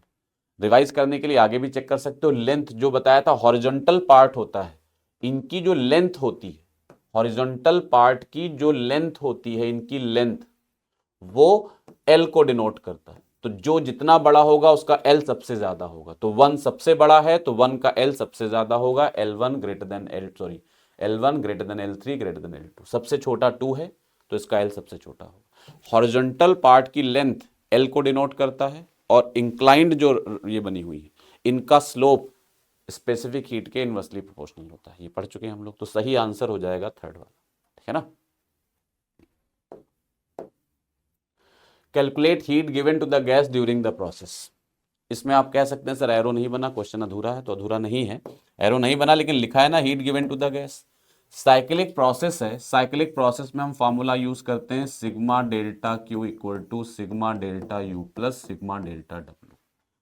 साइक्लिक प्रोसेस में डेल्टा यू हमेशा 0 होता है, तो सिग्मा डेल्टा क्यू यानी total amount of heat absorbed और रिलीज्ड, ये टोटल वर्क डन के बराबर होता है, यानी Q net equal to W net. और W नेट एरिया होता है। एरिया निकालना है सिंपली इसका। हमने कहा था वो सर्किल दिखे, एलिप्स दिखे, इसको एलिप्स मान के एरिया फिजिक्स में हमेशा लिखते हैं। तो एरिया लिखेंगे पाई इंटू ए इंटू बी। ए क्या होता है? एक्स वाली रेडियस। एक्स वाली रेडियस को ए कहते हैं, वाई वाली रेडियस को बी कहते हैं। भले वो बराबर हो, लेकिन हम ऐसे ही लिखेंगे। अगर ऐसे नहीं करोगे यूनिट में गलती हो जाती है। तो पाई ए, तो पाई ए, तो पाई पाई है, और ए जो है इधर वाली लेंथ 100 से 300, तो डायमीटर हुआ 200, रेडियस हुई 100, तो 100 आया। और किलो पास्कल यूनिट दी है, तो इसको 100 इंटू 10⁻³ कर देंगे तो पास्कल आ जाएगा, है ना। बी जो है ये वाला डायमीटर जो है फिर 100 से 300 तक है, तो ये वाला डायमीटर फिर 200 है, रेडियस जो होगी वो 100 हो जाएगी, तो 100। लेकिन ये सीसी में दी हुई है, तो इसको 100 इंटू 10⁻⁻⁶, अब ये मीटर क्यूब में आ जाएगी। तो ये न्यूटन पर मीटर स्क्वायर में है, ये मीटर क्यूब में है, तो आंसर जूल में आएगा। अब सॉल्व करोगे तो ये आएगा पाई इंटू ये 10⁻³ और 2, ये 10⁻⁻1 आएगा, ये -9 हुआ और ये +4 हुआ, तो 10⁻⁻5, पाई पाई इंटू 10⁻⁻5 जूल आया, जूल। सेंटीमीटर क्यूब और किलो, अच्छा ये गलत लिख दिया, किलो पास्कल है, इसको पास्कल में बदलेंगे तो 10⁻+3 करेंगे ना, +3, ये +3, तो ये 10⁻5 है, और ये -6 + 2 10⁻⁻4 है, तो ये आएगा 10⁻5 और -6 + 2 10⁻⁻4, तो पाई इंटू 10 आएगा। पाई होता है 3.14 और इंटू 10, तो ये होगा 31.4 जूल। तो सही आंसर आएगा थर्ड वाला, 31.4 जूल, है ना। तो ऐसे करके यूनिट, इसमें जब भी एलिप्स बनेगा तो यूनिट का ध्यान रखेंगे। यूनिट जो है एरिया जो लिखेंगे वो पाई आर स्क्वायर से नहीं लिखेंगे, पाई ए बी। एलिप्स बने या सर्किल बने सबके लिए फिजिक्स में जब कभी एरिया आएगा। Water drops fall with negligible velocity at regular intervals from a hole at the bottom of a vessel placed 16 metre, 16 metre नीचे रखा हुआ है। When the first drop just falls on the floor, when the 9th drop is about to fall, 9th drop जब fall करने वाली है तो पहली ड्रॉप गिर जाती है। ये हो गया जमीन, ये हो गया कंटेनर जहां से ड्रॉप गिर रही है। कह रहे 9th ड्रॉप जब गिरने वाली है, तो ये 9th ड्रॉप यहां है, 8th ये हो गई, 7th ये हो गई, 6th ये हो गई, 5th ये हो गई, 4th ये हो गई, 4th ये हो गई, 3rd ये हो गई, 2nd ये हो गई, और 1 ये हो गई, है ना। इस तरह से ड्रॉप्स हैं। कह रहे जब पहली गिर गई तो 9वीं गिरने वाली। अच्छा ये पता है, जब motion under gravity free fall होता है तो डिस्टेंसेस ट्रैवर्ड जो होते हैं वो ऐसे लिखते हैं। ये डिस्टेंस अगर x है तो ये 3x किस रेशियो में होती है? 1357 के रेशियो में। तो ये 7x होगी, ये 9x होगी, ये 11x होगी, ये 13x होगी, ये 15x होगी, और ये 15x होगी, और ये 17x होगी। टोटल डिस्टेंस निकाल लो तो जोड़ो, x + 3x 4x, 11x, 20x, 31x, 31, 34, 44x, 49, 59x, और 59 और 7 66, 76x, ये 76x आ गया, है ना। ये कुछ गड़बड़ हो गया क्या जोड़ने में? x 3x, अच्छा ये 7x लिख दिया हमने, गड़बड़ हो गया ना। ये 1:3:5 का रेशियो होता है ना, तो ये क्या लिखेंगे बोलो? ये x 3x, ये क्या होगा? 5x, 5x छूट गया था ना, 7x, 9x, 11x, 13x और 15x। अब जोड़ते हैं तो 4x, 9x, 16x, 25x, 25 1 26, 10 36x, 36 3 39, 10 49x, 49 5 54, 10 64x, 64x आ गया। और पूरी डिस्टेंस आपको गिवन है क्वेश्चन में 16 मीटर, तो 64x = 16, तो x आ गया 1/4 मीटर। तो यानी आपसे x निकल गया। अब वो x नहीं पूछ रहे हैं, पूछ रहे हैं find the distance between the third and fifth drop. Third और फिफ्थ ड्रॉप के बीच का डिस्टेंस पूछ रहे हैं। तो क्वेश्चन में देखो, थर्ड ड्रॉप कौन सी है, ये वाली, और फिफ्थ कौन सी है, ये वाली। तो थर्ड और फिफ्थ का मतलब ये वाले डिस्टेंस पूछ रहे हैं, यहां से यहां तक ये पूछ रहे हैं। ये 9x है और ये 11x है, तो ये 20x हो जाएगी। तो आंसर होगा 20x, और x की वैल्यू क्या आई है, 1/4। तो आंसर आएगा 5 मीटर, है ना। तो सही आंसर होगा 5 मीटर, यानी सेकंड ऑप्शन करेक्ट हो जाएगा।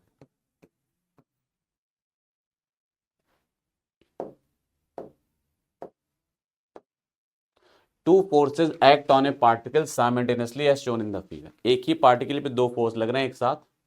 Find net force in milli newton, net निकालना है और आंसर मिली न्यूटन में चाहिए, ठीक है ना। डायन इज द सीजीएस यूनिट। तो ये देखो पहला फोर्स लिखा है 100 डायन। 100 डायन का मतलब 100 इंटू, एक न्यूटन में 10⁵ डायन होते हैं, तो डायन को न्यूटन में कन्वर्ट करोगे तो 100 इंटू 10⁻⁻5, यानी ये आएगा 10⁻³ न्यूटन, ये आ गया। दूसरा फोर्स 1 मिली न्यूटन दिया है, मिली न्यूटन को न्यूटन में कन्वर्ट करोगे तो ये आएगा 10⁻⁻3, यानी दोनों फोर्स हो गए सेम। एंगल कितना है फोर्सेस के बीच का, तो यहां गलती ना करिएगा, ये हेड टू टेल कनेक्टेड है।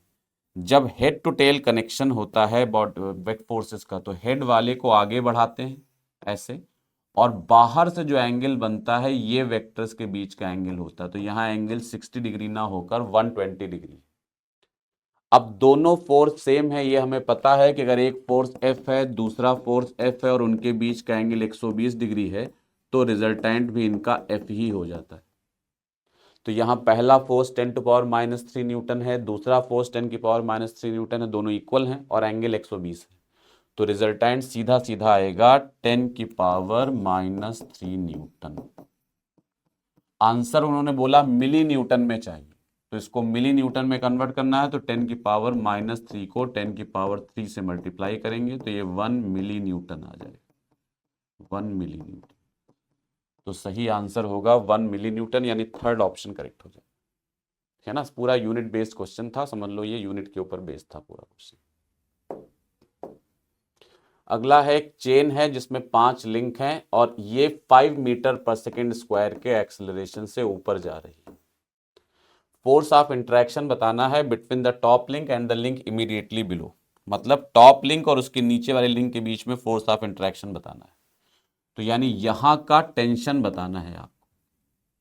तो हमने बताया था जब बीच में कहीं टेंशन बताना हो तो कई सारे तरीके बताए, चाहे ट्रिक से करो और चाहे बताया था यहां से काट दो उसको, किसी एक को सिस्टम मान लो। नीचे वाले को सिस्टम माने तो नीचे वाले में कितने लिंक हैं, 4। जैसे कहीं सर ऊपर वाले को सिस्टम मानिए, वो ज़्यादा आसान है। ऊपर वाले में F लग रहा है और F अननोन है, सॉल्व हो जाएगा F, लेकिन सॉल्व करने में बिना मतलब टाइम वेस्ट होगा। तो चूंकि ऊपर वाले में एक अननोन फोर्स है, वो सॉल्व हो जाएगा लेकिन सॉल्व करना पड़ेगा, दिया नहीं, इसलिए नीचे वाले से सॉल्व करेंगे। तो नीचे वाले को सिस्टम मान लिया। अब इस पूरे सिस्टम का एक्सेलरेशन आपको डायरेक्टली दिया हुआ है 5 मीटर पर सेकेंड स्क्वायर। पूरे सिस्टम में अगर एफबीडी बनाएंगे तो ऊपर की तरफ केवल टेंशन लग रहा होगा, जो पहली लिंक ने दूसरी लिंक पे लगाया होगा ये टेंशन लगेगा, और नीचे की तरफ इनका वेट लगेगा 4 mg, सबका मास m है। तो ये अब वही क्वेश्चन लगा देंगे, T - 4 mg = 4 ma। T solve करना है, T आ जाएगा 4m कॉमन होगा, G + a। m दिया है, हर लिंक का मास दिया है 0.1 kg, तो ये होगा 4 × 0.1। G 10 होता है और A आपको 5 दिया है, तो ये 10 + 5 15 आ जाएगा। 15 × 4 60, 60 × 0.1 6, तो टेंशन आ जाएगा 6 न्यूटन। सही आंसर होगा फर्स्ट वाला, है ना। तो फर्स्ट ऑप्शन करेक्ट हो जाएगा। आगे बढ़ते हैं।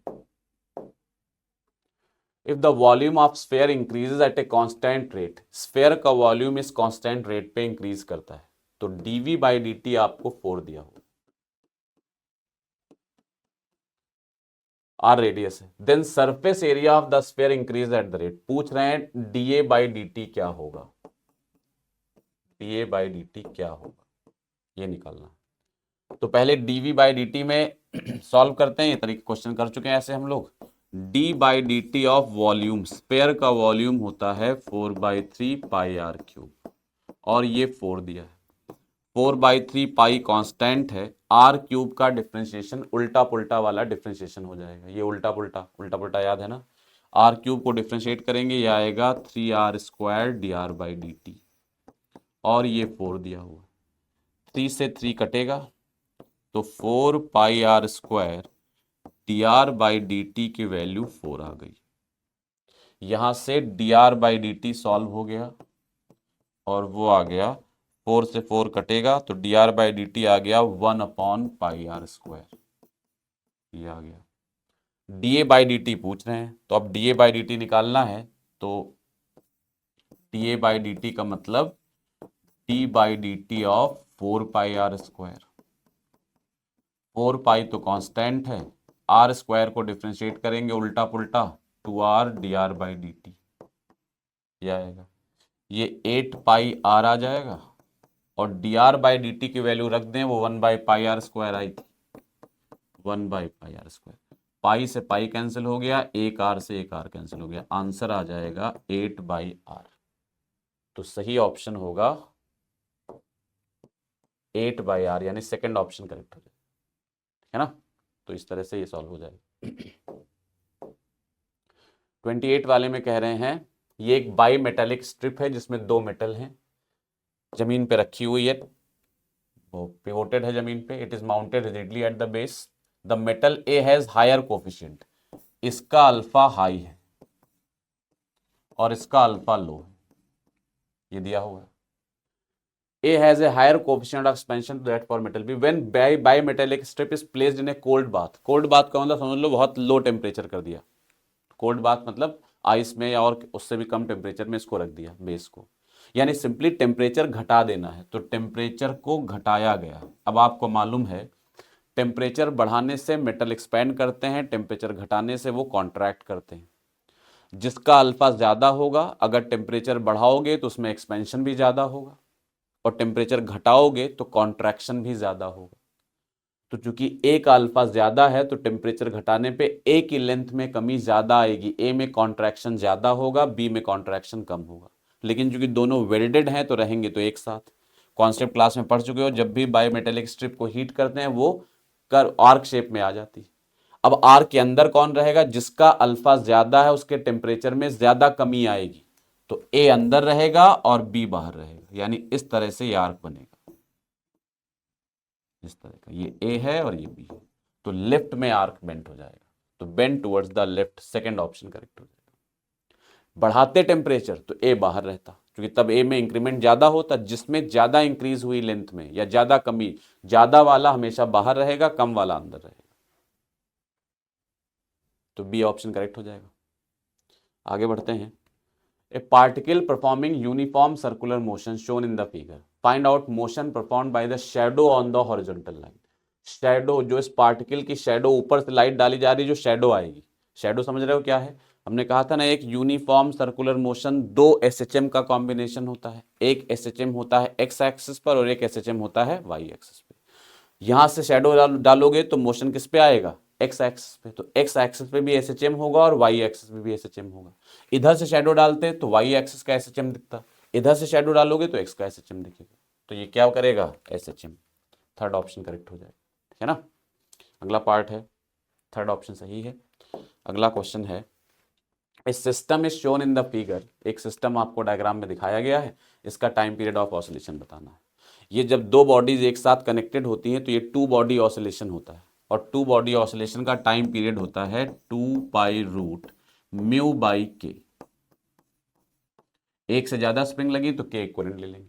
म्यू क्या होता था यहां, reduced mass of the system, mu होता है रिड्यूस्ड मास, रिड्यूस्ड मास। तो और म्यू की वैल्यू क्या होती है, म्यू होता है m1 into m2 upon m1 plus m2, दोनों मास mm है तो mm लिख दिया, तो m²/2m मतलब m/2, रिड्यूस मास इतना आ गया। के इक्विवेलेंट क्या होगा, तो आपको पता है के इक्विवेलेंट होता है 1/k इक्विवेलेंट इक्वल टू, या सीरीज में है तो 1/k1 प्लस 1/k2। सॉल्व करोगे तो के इक्विवेलेंट आएगा 2k/3, वैल्यू रख दोगे। तो 2 पाई अंडर रूट म्यू की जगह आपने रखा m/2 और के इक्विवेलेंट की जगह रखा 2k/3। तो ये 3 ऊपर चला जाएगा, आंसर आएगा 3m/4k।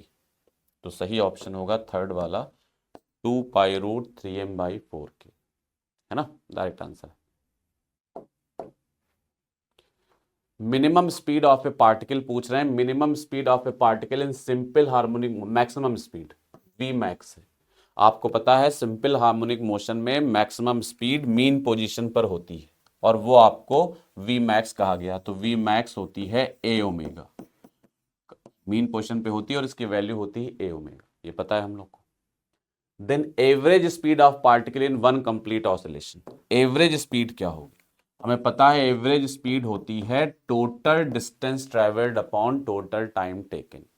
एक ऑसिलेशन में अगर मीन पोजीशन से स्टार्ट हो रहा है तो पहले पॉजिटिव एक्सट्रीम पोजीशन गया, फिर लौटा, तो ए गया, ए लौटा, 2a हो गया, इधर गया, इधर लौटा, तभी तो एक ऑसिलेशन पूरा हुआ। तो एक ऑसिलेशन में कितना डिस्टेंस ट्रेवल करेगा? 4a। एवरेज वेलोसिटी पूछते तो जीरो हो जाता, क्योंकि एक ऑसिलेशन में जहां से चला था वहीं लौट आया, डिस्प्लेसमेंट जीरो, वेलोसिटी जीरो। लेकिन वो एवरेज स्पीड पूछ रहे हैं, तो total distance travelled upon total time, time तो टाइम पीरियड हो जाए। अब टाइम पीरियड का फॉर्मूला होता है 2 पाई बाई ओमेगा, ओमेगा ऊपर चला जाएगा, तो ये आएगा 4a ओमेगा अपॉन 2 पाई, 2 से 2 कटेगा तो ये 2 by pi into A omega, और ए ओमेगा को उन्होंने नाम क्या दिया है? V max. ए ओमेगा किसके बराबर है? V max. तो 2 by pi into V max, सही आंसर हो जाएगा 2 by pi into V max, यानी फोर्थ ऑप्शन करेक्ट हो जाएगा, ठीक है ना। तो सही आंसर होगा फोर्थ वाला, सीधा फॉर्मूले बेस्ड क्वेश्चन था ये। 32 देखते हैं। If the speed of rotation of earth about its axis increases, omega बढ़ जाता है ना। तो पूछना है apparent weight of the body, equator पे, ये इक्वेटर होता है, ये यहां जो जी वेट जी से निकल कर आता है, यहां जो जी होता है जी डैश, वो क्या होता है? G minus omega square r e. Omega बढ़ा दोगे तो जी डैश क्या होगा? घट जाएगा। ओमेगा बढ़ेगा तो जी डैश क्या होगा? घट जाएगा, और जी डैश घटेगा तो अपरेंट वेट भी क्या होगा? कम हो जाएगा। तो सही आंसर होगा अपरेंट वेट डिक्रीजेस, है ना, अपरेंट वेट घट जाएगा, सेकंड ऑप्शन करेक्ट हो जाएगा। समझ आती है बात सबको? A driver applies the brakes on seeing traffic signal 400 metre ahead. एक ड्राइवर ने 400 मीटर दूर एक सिग्नल देखा और सिग्नल को देखते ही ब्रेक लगा दी। ये सिग्नल 400 मीटर दूर था। At the time of applying the brakes, vehicle was moving with 15 metre per second. इस टाइम पर जो व्हीकल की स्पीड थी वो 15 मीटर पर सेकेंड थी, और जब ब्रेक लगाएगा तो रिटार्डेशन होगा ही होगा। तो जब उसने ब्रेक लगाया तो it start retarding with 0.3 metre per second square, इसमें रिटार्डेशन शुरू हो गया 0.3 मीटर पर सेकेंड स्क्वायर। ये ए हो गया, ये यू हो गई, है ना। The distance of the vehicle after 1 minute from the traffic light, 1 minute बाद व्हीकल ट्रैफिक लाइट से कितनी दूर है, ये पूछ रहे हैं। अब देखो ट्रैफिक लाइट में जो तुम्हारे दिमाग में इस क्वेश्चन में गलती होने के बहुत चांसेस हैं, जो तुम्हारे दिमाग में आएगा वो आएगा कि सर इसमें सिंपल का डिस्प्लेसमेंट निकालें। डिस्प्लेसमेंट निकालोगे तो U T minus half A T square, क्योंकि ए कांस्टेंट है तो इक्वेशन लगा सकते हैं। आपने कहा सर यू जो है वो 15 है, तो 15 ले लिया।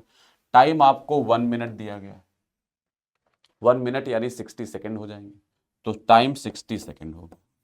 ए आपने लिया 0.3 और टाइम 60 सेकेंड है, इसका स्क्वायर किया तो ये 900 और माइनस ये 3600 बाई 2 1800, 1800 दिए 5400, 540। 900 में से 540 घटाएंगे तो 60, 360 मीटर बचा। तो आपने कहा सर वो 360 मीटर चलेगा 1 मिनट में, है ना, 1 मिनट में 360 मीटर चलेगा, और डिस्टेंस 400 मीटर दी है तो वो 360 चलेगा, तो ट्रैफिक सिग्नल से डिस्टेंस 40 मीटर बचेगी। तो आंसर 40 मीटर होना चाहिए। अगर आप ऐसा सोचते हो तो ये बिल्कुल गलत है। क्या गलती हो रही है इसमें देखो, ये कब सही होता है ये भी बताएंगे, पहले गलती क्या हो रही है। जब वो मैन ब्रेक लगाएगा तो पहले ये पता करो अगर इसकी वेलोसिटी 15 मीटर पर सेकेंड थी और ट्रैफिक सिग्नल जो है, ट्रैफिक सिग्नल वो 400 मीटर दूर है। तो जब ये ब्रेक लगाएगा तो ब्रेक लगाने के बाद ट्रैफिक सिग्नल से पहले हम जानते हैं गाड़ी हम रोकते हैं अगर सिग्नल बंद है तो जब ये ब्रेक लगाएगा पहले ये पता करो कि ये रुकेगा कितनी देर में। तो उसके लिए हमने इक्वेशन लगाई v स्क्वायर कितनी देर में या कितनी डिस्टेंस पे रुकेगा। तो पहले हमने टाइम पता किया रुकेगा कब, तो रुकने का टाइम निकालने के लिए इक्वेशन लगाई ये वाली। फाइनल वेलोसिटी 0, इनिशियल 15, a 0.3 है और टाइम चाहिए। टाइम आया 15/0.3 यानी ये आएगा 50 सेकेंड। यानी 50 सेकेंड बाद वो रुक जाएगा, इंतजार करेगा। भाई जब ट्रैफिक सिग्नल के सामने हम गाड़ी रोकते हैं तो इंतजार करते हैं, जब राइट ग्रीन होती तभी तो आगे जाएंगे। तो 50 सेकेंड बाद वो रुक जाएगा, यानी 60 और 1 मिनट तक वो पूछ रहे हैं, 60 सेकेंड की वो बात कर रहे हैं, लेकिन 50 सेकेंड के बाद तो वो चला ही नहीं, रुक गया। तो अब 50 सेकेंड में उसका डिस्प्लेसमेंट क्या होगा, वही तो डिस्प्लेसमेंट होगा। तो अब डिस्प्लेसमेंट पूछा जा रहा है कितनी दूर है, तो अब हम ये इक्वेशन में टाइम 60 सेकेंड नहीं लेंगे, टाइम 50 सेकेंड लेंगे। तो 50 सेकेंड में कितना चलेगा, ut minus half at square. u 15 है, t 50 है, माइनस हाफ इंटू 0.3 इंटू 50 का स्क्वायर 2500, ये 750 आएगा। और ये 2500 का 2 गुना करेंगे 12.5, 12.5 से 0.3 मल्टीप्लाई करेंगे 3750, ये 375 आएगा। 750 में से 375 गया तो ये बचेगा 50 गया, घटा लोगे, 10 में से 5 गया 5 बचा, 4 में से 7 गया 1 बचा, 315 मीटर। गलत हो रहा है क्या? 375 25 400 400 3 700 375 आएगा ये, है ना, 375 मीटर। ये क्या आवाज आ रही है? अच्छा, तो ये 375 मीटर डिस्प्लेसमेंट आ गया इसका, यानी ये 375 मीटर चल के रुक जाएगा। ये 375 मीटर चल के रुका हुआ है। अब इसकी वेलोसिटी 0 है, ये रुका हुआ इंतजार कर रहा है लाइट के ग्रीन होने का। तो कितने डिस्टेंस पर है ये, 25 मीटर पे। अब 50 सेकेंड बाद ये इतनी डिस्टेंस पे है, लेकिन अभी तक लाइट ग्रीन करने की बात नहीं की गई, तो 1 मिनट बाद भी इसकी डिस्टेंस क्या, क्योंकि रुका हुआ है ना, अब चल ही नहीं रहा, तो 25 मीटर ही रहेगी। तो डिस्टेंस होगी 25 मीटर। सही ऑप्शन होगा 25 मीटर। तो करेक्ट ऑप्शन होगा फर्स्ट वाला। अगर इसी क्वेश्चन में ये ट्रैफिक सिग्नल और ये सब ना कहते, सिंपल एक बॉडी मूव कर रही होती, तो आप जानते हो सिंपल बॉडी मूव करती है तो जहां उसकी वेलोसिटी 0 होगी वहीं से बॉडी वापस रिट्रेस कर लेती, पाथ को लौट आती। तो वो टाइप का केस होता तो डायरेक्ट वो 60 सेकेंड वाला करते, उससे आंसर सही होता। लेकिन ये वो केस नहीं है, इसमें कार की बात कर रहे हैं, ट्रैफिक सिग्नल की बात कर रहे हैं, तो वो रुक जाएगी कार, आगे जाकर रुक जाएगी, उसके बाद थोड़ी ना लौटेगी, थोड़ी ना। कार में क्या ब्रेक लगाते हो तो कार लौट आती है, नॉर्मल मोशन हो रहा होता, सिंपल थ्योरेटिकल क्वेश्चन होता कि बॉडी गई तो आपको पता है जहां वेलोसिटी 0 होती है वहां से लौट आती है ऐसे सवालों में। तो अगर नॉर्मल बॉडी होती तो सही होता। तो सही ऑप्शन होगा इसका फिलहाल 25 मीटर, फर्स्ट ऑप्शन करेक्ट हो जाएगा। अब ये है velocity time graph of a particle starting from origin is given below. Velocity time graph दिया हुआ है, कह रहे हैं सही ऑप्शन चुनो कि एक्सेलरेशन और डिस्प्लेसमेंट ग्राफ क्या होगा। तो इसमें सिंपल है, वेलोसिटी टाइम ग्राफ आपको क्वेश्चन में गिवन है। वेलोसिटी शुरू में घट रही है, एक्सेलरेशन नेगेटिव, इसका स्लोप एक्सेलरेशन देगा नेगेटिव है, बाद में वेलोसिटी बढ़ रही है और एक्सेलरेशन पॉजिटिव है ना। ये सारा डाटा हमें लिख लिया हमने। तो पहले एक्सेलरेशन टाइम ग्राफ, एक्सेलरेशन शुरू में पॉजिटिव है जबकि वहां शुरू में नेगेटिव था, इसमें शुरू में पॉजिटिव है, ये गलत हो गया। इसमें एक्सेलरेशन शुरू में नेगेटिव है बाद में पॉजिटिव, और कांस्टेंट भी होगा क्योंकि ग्राफ स्ट्रेट लाइन है, स्लोप कांस्टेंट होगा। तो एक तो डी ऑप्शन करेक्ट हो गया, है ना। दूसरा, डिस्प्लेसमेंट टाइम ग्राफ में शुरू में वेलोसिटी घट रही है, वेलोसिटी घटेगी तो डिस्प्लेसमेंट टाइम ग्राफ का स्लोप घटना चाहिए। इस वाले में स्लोप घट रहा है और फिर बढ़ रहा है, तो ये सही हो जाए। तो बी करेक्ट है, डी करेक्ट है, तो सही ऑप्शन होगा बी एंड डी करेक्ट है, थर्ड ऑप्शन सही हो जाएगा। तो सही आंसर होगा थर्ड वाला, बी एंड डी, है ना, third option correct. A particle moving along x-axis, its velocity at time t is v, then v square t graph is shown। v square में और t में ग्राफ पूछ रहे हैं, दिया हुआ और एक्सेलरेशन पूछ रहे हैं। वी स्क्वायर टी ग्राफ का स्लोप हमें पता है ये होगा D by D T of V square. किसी भी ग्राफ का slope D Y by D X होता है। यहाँ वाई का काम कौन कर रहा है, वी स्क्वायर, एक्स का काम कौन कर रहा है, टी, तो D V square by D T, यानी स्लोप हो जाएगा, स्लोप इक्वल टू ये 2v dv by D T, ये हो गया। dv by D T acceleration कहलाता है, तो स्लोप हो गया 2va। ए पूछा गया है तो एक आंसर हो जाएगा स्लोप बाई 2v, यानी कहीं भी ए पूछेंगे तो आंसर आएगा स्लोप बाई 2v। अब पूछ कहाँ रहे हैं, देखो पूछ रहे हैं t इक्वल टू 1 सेकेंड पे, तो 1 सेकेंड ये है। इस टाइम पर जो स्लोप तो कांस्टेंट ही है, स्लोप तो किसी भी टाइम पर स्ट्रेट लाइन है, कांस्टेंट होगा, और स्लोप है tan थीटा, और tan थीटा की वैल्यू होगी परपेंडिकुलर अपॉन बेस, परपेंडिकुलर 2 है, बेस 1 है, तो स्लोप तो 2 हो गया। एक्सेलरेशन का फॉर्मूला है slope by 2v, slope by 2v, slope तो 2 आ गया बाई 2, और v यहां पर 1 सेकेंड पे वेलोसिटी भी 2 है, सॉरी ये v स्क्वायर 2 है, ये जो 2 है ये किसकी वैल्यू है, v स्क्वायर की। v स्क्वायर 2 1 सेकेंड पे v स्क्वायर 2 है, तो v कितना होगा, √2, तो v की जगह रख देंगे हम लोग √2, तो 2 2 कटा, आंसर आया 1 by √2 metre per second square, ये आंसर होगा। 1 बाई √2 की वैल्यू 0.7 होती है लगभग, तो 0.7 मीटर पर सेकेंड स्क्वायर, तो सही ऑप्शन हो जाएगा फोर्थ वाला, है ना, फोर्थ ऑप्शन करेक्ट। ये एक डिस्प्लेसमेंट टाइम ग्राफ दिया हुआ है, कहने एक बॉडी को ऐसे ड्रॉप किया गया, जब बॉडी को यहां से ड्रॉप करेंगे बॉडी जमीन पे टकराएगी, टकरा के रिबाउंड करेगी, फिर ऊपर जाएगी, लौट के आएगी, फिर रिबाउंड करेगी, ऊपर जाएगी, ऐसे होगी।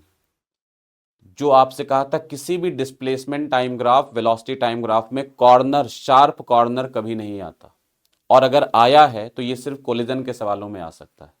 जिस पॉइंट पर कोलिजन हुआ वहीं पर कॉर्नर आएगा, शार्प कॉर्नर।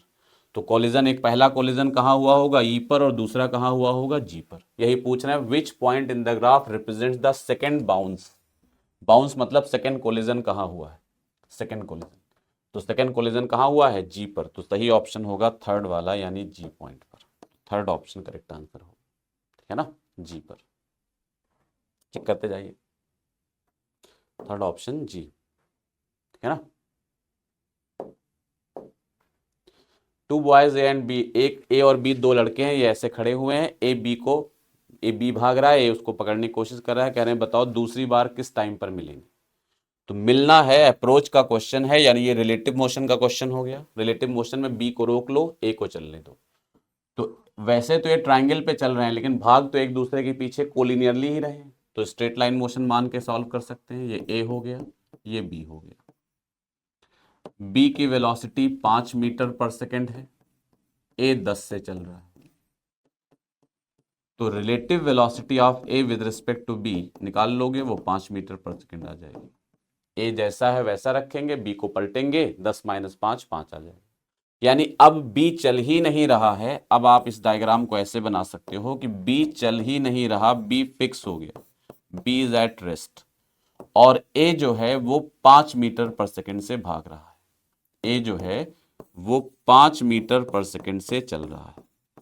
पूछ रहे हैं कब कब मिलेंगे, और ये लेंथ सारी 5 मीटर है, तो पहले ए से बी को मिलने में टाइम कितना लगेगा, तो 5 मीटर चलना है, स्पीड 5 है, तो पहली बार कब मिलेगा, 1 सेकेंड के बाद, 5/5। फिर जब 1 सेकेंड के बाद मिलेगा, दोबारा मिलने के लिए बी तो यही रहेगा, ए को पूरा चक्कर लगा के वापस लौटना पड़ेगा। पूरा चक्कर लगाने में 15 मीटर चलेगा, 15 मीटर चलने में स्पीड 5 मीटर पर सेकेंड है, टाइम लगेगा distance upon speed, distance 15, speed 5, 3 second बाद वापस मिलेगा। 5 5 5 15 चला, वापस यहां तभी तो आएगा 15 चलने के। पहली बार मिला तो यही मिल गया, तो कितना चला, 5 metre, speed 5 metre per second, 1 second बाद मिल गया। दोबारा मिलना है तो अब बी भी यही है, ए भी यही है, पहली बार मिलने के बाद। अब दोबारा बी तो यही रहेगा, ए को पूरा एक राउंड लगाकर वापस आना पड़ेगा। एक राउंड लगाने में 15 मीटर चलना पड़ेगा, और स्पीड 5 मीटर पर सेकेंड है, तो टाइम 3 सेकेंड लगेगा। तो एक पहली बार कब मिले थे, 1 सेकेंड के बाद। पहली बार मिलने के 3 सेकंड बाद दोबारा मिलेंगे, तो दोबारा कब मिलेंगे? 4 सेकंड बाद। फिर अगली बार कब मिलेंगे? 3 सेकंड बाद। 3 सेकंड और बीतेंगे तो 7 सेकंड हो जाएंगे। फिर कब मिलेंगे? 3 सेकंड बाद, 10 सेकंड पे, एंड सो तीन तीन जोड़ते चले जाओ। तो वो कह रहे हैं सेकंड टाइम कब मिलेंगे? सेकंड टाइम, तो सेकंड टाइम मिलेंगे 4 सेकंड। तो सही आंसर होगा 4 सेकंड। 4 सेकंड के बाद में, ठीक है ना, मैच करते जाइए। तो ये हो जाएगा सेकंड ऑप्शन, सेकंड, ये fourth option. A ball is dropped from a height and falls due to gravity. एक बॉल को किसी हाइट से ड्रॉप किया गया, तो ड्रॉप कर रहे हैं तो u 0 और ग्रेविटी तो लगेगा ही लगेगा। And wind imparts it's motion uniform horizontal acceleration. तो अब हॉरिजॉन्टल की बात हो रही, तो uy भी 0 था, ux भी 0 था, यानी इनिशियल वेलोसिटी 0। और कह रहे हैं हॉरिजॉन्टल डायरेक्शन में भी एक एक्सेलरेशन इसको हवा से मिल गया। अब पूछ रहे हैं बताओ पाथ कौन सा होगा। तो आपको पता है जब इनिशियल वेलोसिटी 0 है, ना x में कोई वेलोसिटी है ना y में कोई वेलोसिटी है, तो ये उस तरफ चलना शुरू करेगा जिस तरफ इसका नेट एक्सेलरेशन हो। तो नेट एक्सेलरेशन g और a का रिजल्टेंट होगा। g इस तरफ है, a इस तरफ है, इन दोनों का रिजल्टेंट इधर कहीं बीच में आएगा, √g² प्लस a स्क्वायर। ये नेट एक्सेलरेशन होगा। यानी क्वेश्चन अपना ये हो गया कि ये बॉडी शुरू में रेस्ट में थी u 0 और एक्सेलरेशन इस तरफ कहीं है नेट, और जब इनिशियल वेलोसिटी 0 थी तो जिधर नेट एक्सेलरेशन होगा बॉडी उधर चलेगी और पाथ भी स्ट्रेट लाइन होगा, ठीक है ना। तो स्ट्रेट लाइन पाथ होगा और इस तरफ को चलेगी, तो सही ऑप्शन होगा फोर्थ वाला, स्ट्रेट लाइन पाथ, और ऐसा होगा। डिराइव भी कर सकते हो। x डायरेक्शन में इनिशियल वेलोसिटी 0 इक्वेशन लगाओगे तो इक्वेशन आएगी x equal to half AT²। y में इक्वेशन लगाओगे तो हाफ GT²। डिवाइड कर दो, हाफ हाफ कट गया, T² कट गया, x by y a by g आया। a भी कांस्टेंट है, g भी कांस्टेंट है, तो a बाई जी भी कांस्टेंट होगा। तो ये y equal to some constant into x, ये वाला इक्वेशन आ गया। ये स्ट्रेट लाइन का इक्वेशन होगा, यानी यहां पर पाथ स्ट्रेट लाइन होगा, है ना। चेंज कर लेता हूँ, गर्मी लग रही।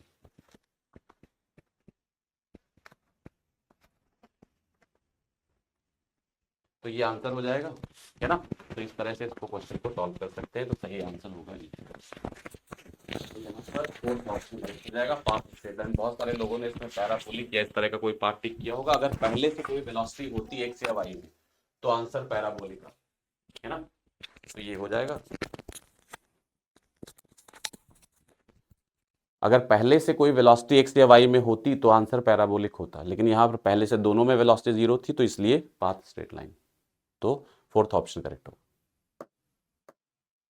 ए particle of mass 2 kg moves in free space, position vector दिया हुआ है, फोर्स एक्टिंग पूछ रहे हैं किस तरफ होगा। तो फोर्स का मतलब एक्सेलरेशन निकाल लो, मास से मल्टीप्लाई कर देंगे। एक्सेलरेशन निकालने से पहले वेलोसिटी निकलेगी, वेलोसिटी होगी dr/dt। डिफ्रेंशिएट करोगे तो 3 का 0 हो जाएगा, 4t² का 8t होगा, साथ में i कैप। 2t को डिफ्रेंशिएट करोगे 2 आएगा, साथ में j कैप, और इसको डिफ्रेंशिएट करोगे तो -6 आएगा, साथ में k कैप। एक्सेलरेशन निकालेंगे तो वो dv/dt होगा। dv/dt करेंगे तो t का 1, ये 8 आ जाएगा, 8i कैप बस। तो एक्सेलरेशन x एक्सिस के लॉन्ग होगा, तो फोर्स भी x एक्सिस के लॉन्ग होगा। सेकंड ऑप्शन करेक्ट हो जाएगा, ठीक है ना। आगे बढ़ते हैं। In the given figure, tension पूछ रहे हैं यहां पर, इस पॉइंट पर टेंशन पूछ रहे हैं। सीधा फॉर्मूला लगाएंगे, टेंशन इक्वल टू, हम जानते हैं टेंशन इक्वल टू आगे वाला फोर्स इनटू पीछे वाला मास। इस पॉइंट से पीछे मास कितना है? 9 + 5 14 kg। स्ट्रिंग 1 का मास है 6 kg, तो 20 हो गया। स्ट्रिंग 2 का मास है 24 kg, ये मिड पॉइंट है तो 22 हो जाएगा। ये अच्छी तरह सिखा चुके हैं क्लास में, बहुत टाइम नहीं खर्चा करेंगे। प्लस पीछे वाला फोर्स इंटू आगे वाला मास। पीछे वाला फोर्स 25 है और आगे वाला मास, आगे कितना मास है यहां से आगे 6 kg इसका और 2 kg इसका, ये 8 kg हो जाएगा, upon total mass. Total mass होगा 5 + 9 14, 6 20, इसका 26, उसका 4 30। तो ये 2200 + 200 2400, 2400 / 30, 0 0 कटेगा, ये आंसर आएगा 80 न्यूटन। तो सही ऑप्शन होगा 80 न्यूटन, यानी थर्ड ऑप्शन करेक्ट हो जाएगा, ठीक है ना। तो थर्ड सही आंसर होगा। बाकी अगर ऐसे ट्रिक नहीं जानते हो जो क्लास में बताई थी, तो आप डायरेक्ट डिराइव कर लो, यहां से सिस्टम को काटो, पहले ए निकाल लो, फिर सिस्टम को काटो, एफबीडी बनाओ, सॉल्व कर लो। In the given figure, two identical waves, each of intensity I0, 1 and 2 are superimposed. Resultant intensity. Resultant intensity का फॉर्मूला मालूम है, I1 plus I2 plus 2 root I1 I2 cos delta phi. I1 भी I0 है, I2 भी I0 है, तो ये 2I0 plus यहाँ I0 स्क्वायर, तो ये भी 2I0 आ जाएगा, cos delta phi. Delta phi के लिए पाथ डिफरेंस आपको साफ साफ दिख रहा है, ये डेल्टा एक्स, ये लैम्डा बाई 4 है, डेल्टा एक्स आपको लैम्डा बाई 4 दिया है, डेल्टा फाई होता है 2 pi by lambda into delta x, तो 2 pi by lambda into lambda by 4, lambda lambda कटेगा, ये पाई बाई 2, 2 से 4 कटेगा, तो ये पाई बाई 2 आ जाएगा, डेल्टा फाई पाई बाई 2 हो गया, तो ये 2I0 plus 2I0 cos pi by 2, cos pi by 2 cos 90 0 होता है, तो ये आंसर आएगा 2I0। तो सही ऑप्शन होगा फोर्थ वाला, फोर्थ ऑप्शन करेक्ट हो जाएगा। ये बहुत कॉमन से क्वेश्चन है, कई बार डिस्कस करें हैं क्लास में, समझ आ गया होगा, ठीक है ना। Fourth, given below are two statements. पहला स्टेटमेंट दिया हुआ है, in adiabatic compression the internal energy and temperature of the system get decreased. कह रहे हैं एडियाबैटिक कॉम्प्रेशन में इंटरनल एनर्जी और टेम्परेचर घट जाते हैं। एडियाबैटिक कोई प्रोसेस का इक्वेशन ये होता है, यहां से T प्रोपोर्शनल टू 1/v की पावर गामा माइनस 1। जब कॉम्प्रेशन बोल रहे हैं इसका मतलब वॉल्यूम घटा, और यहां से देख रहे हो वॉल्यूम घटेगा तो टेम्परेचर बढ़ेगा, और इसमें लिख रहा है टेम्परेचर घट गया, तो गलत है। तो पहला चल गया, पहला स्टेटमेंट गलत है। मान लो कहते हैं सर इंटरनल एनर्जी कैसे सोचेंगे, तो इंटरनल एनर्जी ये इस तरह सोच लेंगे, delta Q equal to delta U plus delta W होता है। डेल्टा क्यू तो 0, एडियाबैटिक प्रोसेस, डेल्टा यू होगा माइनस डेल्टा डब्ल्यू। कॉम्प्रेशन है तो वर्क नेगेटिव होगा, और माइनस माइनस प्लस, तो डेल्टा यू कैसा आएगा, पॉजिटिव, यानी इंटरनल एनर्जी बढ़ेगी, और इसमें लिखा घटेगी, तो पहला स्टेटमेंट गलत हो गया।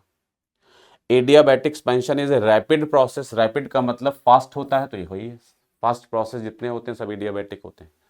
तो स्टेटमेंट 1 गलत है, 2 सही है, तो 1 गलत है एंड 2 सही है, थर्ड ऑप्शन करेक्ट हो जाएगा। तो सही आंसर होगा थर्ड वाला, ठीक है ना, मैच करते जाइए, ठीक है ना, थर्ड ऑप्शन करेक्ट है, मैच कर लिया ना ये थर्ड। 43 क्वेश्चन है, सिस्टम एब्जॉर्ब्स, ये क्वेश्चन कराया हुआ है, इसमें मैच कराना है आपको। सिस्टम 500 कैलोरी एब्जॉर्ब करता है, तो delta Q equal to delta U plus delta W. Unit का ध्यान देना, 500 कैलोरी दिया है, एब्जॉर्ब कर रहा है तो प्लस में होगा, 500 इंटू 4.2, डेल्टा यू निकालना है।